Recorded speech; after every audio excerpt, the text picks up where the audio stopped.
précision de sa réponse. Merci. Merci. La parole est à Madame Aurore Berger pour une question à Madame la Ministre auprès du ministre d'État, ministre de la Transition écologique et solidaire, chargé des Transports. Vous avez la parole, ma chère collègue. Merci Monsieur le Président. Madame la Ministre, nous avons placé au cœur de notre projet la lutte contre l'assignation à résidence. Celle-ci commence quand on ne peut pas être mobile pour poursuivre ses études ou accepter un emploi, faute de transport adapté à des tarifs accessibles. Il ne se passe pas un jour sans que je ne sois interpellée par des habitants de ma circonscription sur les difficultés qu'ils rencontrent dans leurs déplacements quotidiens.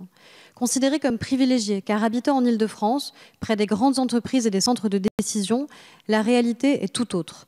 L'absence de mobilité crée de la fracture territoriale et sociale au cœur même de l'Île-de-France. C'est également un enjeu de transition écologique. Nous devons accompagner les Français vers des déplacements plus verts.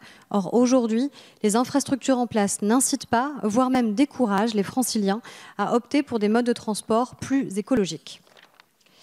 Les habitants du Sud-Yvelines sont contraints de se déplacer en voiture pour aller travailler et pour leur vie quotidienne. Les transports collectifs présentent un maillage qui s'est certes amélioré mais reste insuffisant. Cela est d'autant plus vrai pour les habitants des territoires ruraux.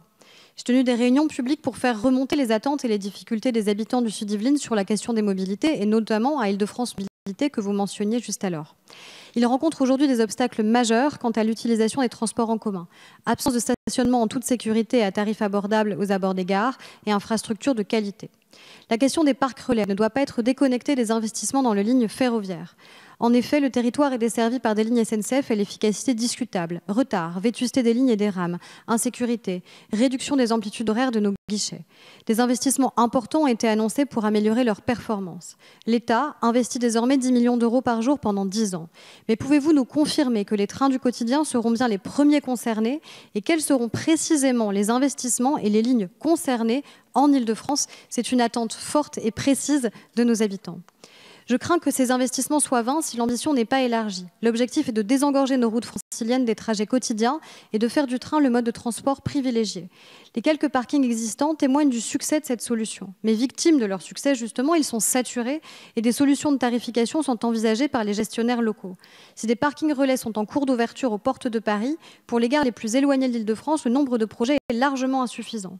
La gratuité de ces parcs pour les détenteurs du Pass Navigo, annoncée par la présidente de la région, est une décision importante, mais une accélération de leur création doit être impulsée si nous voulons une évolution claire de nos mobilités. Madame la Ministre, pouvez-vous m'indiquer les mesures qui seront prises pour encourager l'utilisation du train, comme la création de parcs de stationnement? Pensez-vous que le projet de loi que vous allez présenter sur l'orientation des mobilités qui arrive en examen au Sénat pourrait intégrer une disposition pour accélérer les choses? Je vous remercie. Si vous avez la parole, Madame la Ministre.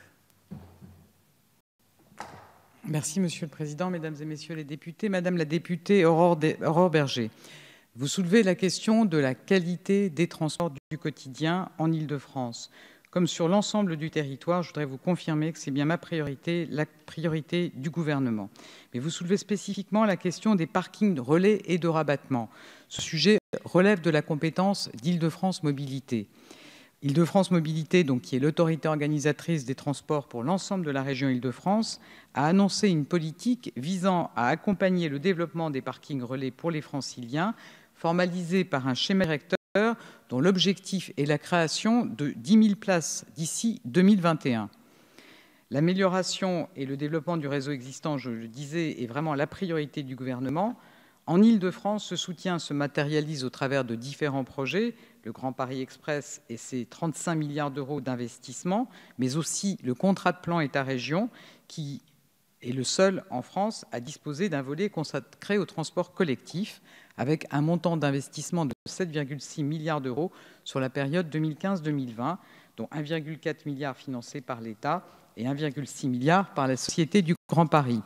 Ce volet permet de financer à la fois des prolongements de lignes de métro, 4 prolongements sont en cours, des nouveaux tramways, des tram-trains, mais aussi d'améliorer le fonctionnement des RER et des Transiliens existants.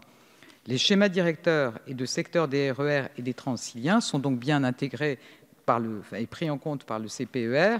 La ligne N, par exemple, bénéficiait d'investissements conséquents, cofinancés par l'État, pour améliorer son fonctionnement et préparer l'arrivée de nouveaux matériels roulants.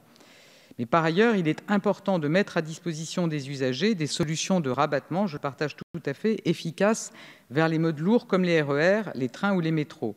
Il s'agit donc de développer des nouvelles mobilités, notamment je pense au covoiturage, ainsi que davantage d'intermodalité, notamment avec les parkings relais.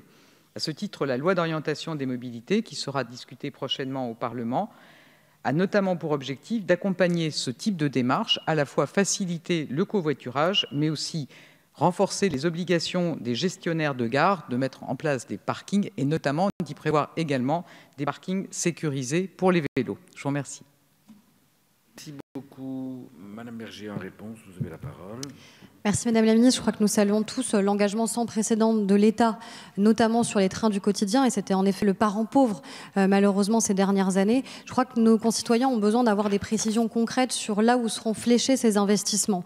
Et peut-être que justement, dans le cadre de la loi d'orientation, cela permettra d'apporter dans le débat public les différentes précisions, parce qu'au-delà du Grand Paris Express, dont tous les franciliens ne vont pas bénéficier, même si ça aidera au désengorgement massif, nous avons besoin, notamment sur le transilien, d'avoir les détails des investissements qui seront réalisés pour la modernisation du trafic en général. Et je pense que vous serez très attendus sur cette